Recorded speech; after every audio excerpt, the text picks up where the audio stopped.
جب اللہ تبارک و تعالی نے یہ آیت نازل فرمائی مثلہم کمثل الذی استوقد نارا اور او کصیب من السماء، تو منافقین جو تھے وہ کہنے لگے کہ یہ مثالیں اللہ تعالیٰ جل شانہ کی شان کے لائق نہیں کہ وہ اس طرح کا کلام کرے، لہذا قرآن جو ہے وہ خالق کا کلام نہیں ہے۔ تو رب کائنات جل شانہ نے پھر ایک اور مثال ارشاد فرمائی اور کہا ان اللہ لا یستحیی ان یضرب مثلا ما بعوضۃ فما فوقها، کہ بے شک اللہ تعالیٰ جل شانہ اس بات سے حیا نہیں فرماتا کہ وہ مثال سمجھانے کو کوئی بیان کرے، چاہے وہ مچھر یا پھر اس سے بھی بڑھ کر کوئی چیز ہو۔ یعنی مچھر بالکل حقیر اور چھوٹی سی شے ہوتی ہے، اس سے بھی کم تر اگر کوئی شے ہو تو اس کے بھی بیان کرنے سے اللہ تعالیٰ جل شانہ حیا نہیں فرماتا۔ تو ایمان والے جو تھے وہ تو اس بات کو جانتے ہیں کہ خالق کائنات جو ہے وہ عبث اور بیکار چیز کو ہرگز جو ہے وہ نہیں اپناتا، اور اس کی شان میں بیکار چیزیں جو ہے یہ محال ہوتی ہیں۔ تو فَيَعْلَمُونَ فَأَمَّا الَّذِينَ آمَنُوا، پس وہ لوگ جو ایمان لائے انہوں نے جب ان مثالوں کو سنا تو فَيَعْلَمُونَ أَنَّهُ الْحَقُّ مِن رَبِّهِمْ، تو وہ جان گئے، وہ جانتے ہیں کہ بے شک یہ جو اللہ تعالیٰ نے مثالیں بیان فرمائی ہیں یہ ان کے رب کی طرف سے حق ہے۔ اور وَأَمَّا الَّذِينَ كَفَرُوا، بہرحال وہ لوگ کہ جو کافر تھے، وہ جو کافر ہیں، فَيَقُولُونَ، تو وہ کہنے لگے مَاذَا أَرَادَ اللَّهُ بِهَذَا مَثَلًا، کہ اللہ تعالیٰ جل شانہ نے اس مثال کے ذریعے سے کس شے کا ارادہ فرمایا ہے۔ تو یعنی وہ اعتراض کرنے لگے خالق کائنات جل شانہ کی۔ تو ہر شخص پتہ چلا کہ قرآن سے ہر شخص جو ہے وہ ہدایت نہیں لے سکتا۔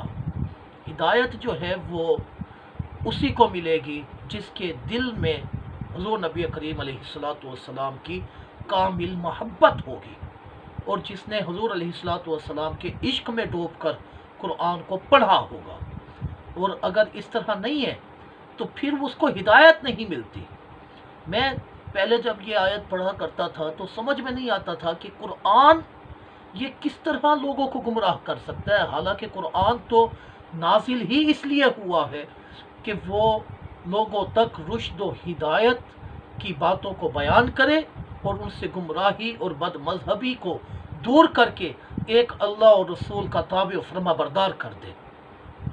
لیکن جب میں آگے بڑھا اور دیکھا کہ بعض ترجمہ کرنے والوں نے اس طرح ترجمے کیے ہوئے ہیں کہ جو شان الوہیت کے خلاف ہے، تو پھر بات یہ سمجھ آئی کہ واقعی قرآن کے ذریعے سے جو ہے وہ لوگ ہدایت جہاں پاتے ہیں وہیں گمراہ بھی ہوتے ہیں، اور اس کا واضح بیان تو قرآن نے بیان کیا۔ جی ہاں، فرمایا یُضِلُّ بِهِ کثیرا، کہ وہ اس کلام کے ذریعے سے، اس جیسی مثالوں کے ذریعے سے بہت سوں کو گمراہ کرتا ہے۔ میری نظر میں ایک آیت گزری جو کہ فرمایا خالق کائنات نے وَلَمَّا يَعْلَمِ اللَّهُ الَّذِينَ جَاهَدُوا مِنْكُمْ وَيَعْلَمَ الصَّابِرِينَ۔ اب اس آیت کا جب ترجمہ لوگوں نے کیا تو وہ شان الوہیت کو سمجھ نہ سکے۔ ایک شخص نے ترجمہ کیا ابھی اللہ نے تم میں سے ان لوگوں کو جانا ہی نہیں جنہوں نے جہاد کیا اور نہ صبر کرنے والوں کو جانا۔ استغفر اللہ، مطلب کیا کہنا چاہتے ہیں ترجمہ کرنے والا کہ اللہ نے جانا ہی نہیں؟ یعنی اللہ تعالیٰ تو مخلوق کے پیدا کرنے سے پہلے بھی ہر شے کو جاننے والا ہے، اور اس کی یہ جو علم کی صفت ہے اس میں کمی نہیں آ سکتی، نہ ہی کوئی شے اللہ کے علم کو بڑھا سکتی ہے۔ دیکھیے آپ، میں تو حیران ہو گیا ایسا ترجمہ پڑھ کے۔ کہنے والا کہتا ہے کہ تم میں سے ان لوگوں کو جانا ہی نہیں، نعوذ باللہ۔ ایک اور شخص جو ہے وہ اس نے بھی اس طرح کا ترجمہ کیا، حالانکہ ابھی اللہ نے تو یہ دیکھا ہی نہیں کہ تم میں کون وہ لوگ ہیں جو اس کی راہ میں جانیں لڑانے والے اور اس کی خاطر صبر کرنے والے ہیں۔ اب دیکھو مطلب اللہ کبھی دیکھتا ہے کبھی نہیں دیکھتا، کیسا ترجمہ کر دیا خالق کی شان میں۔ ایک اور ترجمہ کرنے والے نے ترجمہ کیا، حالانکہ ابھی خدا نے تم میں سے جہاد کرنے والوں کو اچھی طرح معلوم نہیں کیا۔ استغفر اللہ، یہ کیسے ہو سکتا ہے معلوم نہ کیا؟ اللہ تو پہلے سے جانتا ہے تمہارے دلوں کے اندر جو کھٹکے ہوتے ہیں اور خیالات ہوتے ہیں، اللہ تو اس کو بھی جانتا ہے۔ اور اس نے پھر ترجمہ میں آگے کیا، اور یہ بھی مقصود ہے کہ وہ ثابت قدم رہنے والوں کو معلوم کرے، یعنی پہلے معلوم نہیں تھا اب معلوم کرے، نعوذ باللہ۔ ایک اور شخص جو ہے اسی آیت کا ترجمہ کرنے لگا، اور ابھی تک معلوم نہیں کیا اللہ نے جو لڑنے والے ہیں تم میں، اور معلوم نہیں کیا ثابت رہنے والوں کو۔ اللہ اکبر! کہ آپ دیکھیے، انصاف کی آنکھ سے دیکھیے، کیا کوئی شخص یہ گمان کر سکتا ہے کہ قرآن کے ترجمے کے اندر اس طرح کی بات لکھی ہوگی کہ معلوم کر سکتا ہے، معلوم کرے گا، وہ ابھی اس نے جانا نہیں، نعوذ باللہ۔ ایک اور ترجمہ کرنے والا وہ اس طرح ترجمہ کرتے اس آیت کا، اور ابھی معلوم نہیں کی اللہ نے جو لڑنے والے ہیں تم میں، اور معلوم کرے ثابت رہنے والے۔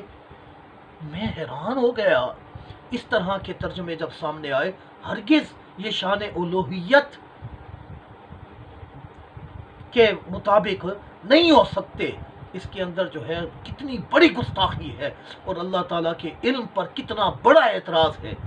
درست ترجمہ جس کو امام احمد رضا خان بریلوی نے کیا، وہ کیا ترجمہ کیا؟ اور ابھی اللہ نے انہیں تمہارے غازیوں کا امتحان نہ لیا، اور ابھی اللہ نے تمہارے غازیوں کا امتحان نہ لیا، اور نہ صبر کرنے والوں کی آزمائش کی۔ دیکھیے یہاں امتحان کی بات ہو رہی ہے، کیونکہ اس آیت کا جو سیاق ہے وہ بھی یہی بتاتا ہے۔ جی ہاں، قرآن میں یہ آیا، کیا تم گمان کرتے ہو کہ تم جنت میں داخل ہو جاؤ گے؟ ابھی تو اللہ نے تمہیں جہاد میں آزمایا نہیں، اور نہ صبر کرنے والوں کی آزمائش کی۔ ترجمہ تو یہ تھا، لیکن اس طرح کا ترجمہ کر کے لوگوں کے اندر ایک اللہ تعالیٰ کی شان کو گھٹا کر بیان کرنا سمجھ سے باہر ہے۔ پھر آیت سمجھ میں آئی کہ واقعی ایسا ہے، یضل بہ کثیرا، کہ جب نبی کریم علیہ الصلوۃ والسلام کی محبت دل کے اندر نہ ہوگی تو اس وقت وہ لوگ قرآن کے ذریعے سے اور ان مثالوں کے ذریعے سے گمراہ ہی ہوں گے۔ اور قرآن کہتا ہے وَيَهْدِي بِهِ كَثِيرًا، اور اسی قرآن کے ذریعے سے اللہ لوگوں کو ہدایت فرماتا ہے۔ کیسی ہدایت دیتا ہے؟ کس سے ہدایت دیتا ہے؟ کہ جس کے دل میں حضور علیہ الصلوۃ والسلام کی عشق کی شمع فروزاں ہے، اور وہ حضور علیہ الصلوۃ والسلام کے دامن اقدس اور ان کی غلامی پر مداومت اختیار کیے ہوئے ہے، تو اب وہ فلاح پا گیا۔ قرآن کہتا ہے، خود بتایا، جی ہاں، فرمایا وَمَا يُضِلُّ بِهِ إِلَّا الْفَاسِقِينَ، اللہ تعالیٰ اس کے ذریعے سے تو فاسقوں کو ہی گمراہ کرتا ہے، یعنی جس کے دل میں حضور کی محبت نہ ہوگی وہی گمراہ ہوگا قرآن کی ان مثالوں کے ذریعے سے اور قرآنی آیات سے۔ لیکن جس کا دل محبت رسول علیہ الصلوۃ والسلام میں موجزن ہو اور اس میں عشق رسول ٹھاٹھے مار رہا ہو، وہ کبھی اس سے گمراہ نہیں ہو سکتا۔ اللہ تعالی ہمیں قرآن کی سمجھ عطا فرمائے اور قرآنی تعلیمات کو اپنا کر دوسروں تک پہنچانے کی توفیق دے، آمین۔